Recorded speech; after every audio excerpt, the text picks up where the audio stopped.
we're taking a live look outside with our Hollywood beach cam. If you have been noticing it feels a little bit better these last few days, it's thanks to that breeze you can see right there. Yeah, it has not gone anywhere. The big question is, what will it mean for us heading into the weekend? Because there may be some other things blowing our way. It is the height of tropical season. Weather Authority Center is busy. It's heating up over there. Julie, what you got for us? Indeed it is. Well, good morning, JC Eric, South Florida. All eyes on potential tropical cyclone number 9 spinning over the central Bahamas. You can see this system as it's continuing to be very disorganized, just a cluster of shower and thunderstorm activity, really embracing some moderate to heavy rain for our friends across parts of the central part of the Bahamas, unfortunately. So let's show you what's going on in the atmosphere. Lots of available moisture in the mid to upper levels. We have an upper level low over the Gulf of Mexico. We have an area of high pressure over the western Atlantic. That's what's helping to guide this system towards the west-northwest. And as of the latest advisory, that's exactly where it's headed, northwest rather, at 6 miles per hour.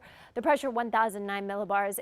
Winds are at 30 miles per hour. It is still expected to strengthen to a possible tropical storm by this evening into tomorrow as it makes its way towards the northwestern half of the Bahamas and heads towards the central eastern half of Florida and up towards North Florida. There's still disagreement of where the system will go, so you notice that the cone is pretty broad going into the next 3 to 5 days. So what is a potential tropical cyclone? A lot of you have been asking me this on Twitter and Facebook, and you have every right to, because it's not verbiage we would really use, but this is how you'll understand.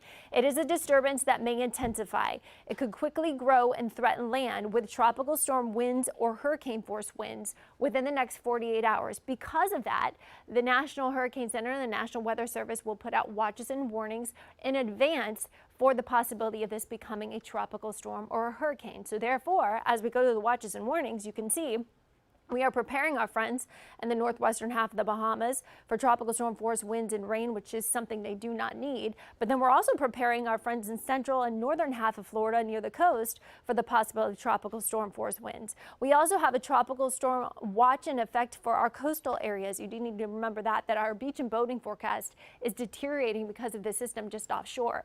But as we go north, the actual impacts are going to be definitely more important, and it's going to be greater because the system is expected to head more north of us. So while we'll be feeling the impacts from the system, they won't be the direct ones, where you can see the percentage for tropical storm force winds, 40 miles per hour and above. West Palm Beach, 31%, where Miami, 11%, 3% for Key West. So in between that, Fort Lauderdale could tap into some strong winds from time to time.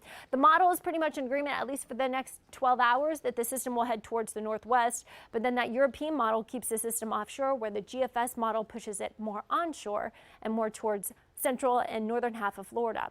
Take-home message is going to be breezy. Tropical downpours will be in our forecast. It already started earlier this morning today. We'll keep that chance of storms in from time to time going into tonight. Possibility of heavy downpours, localized flooding, and gusty winds.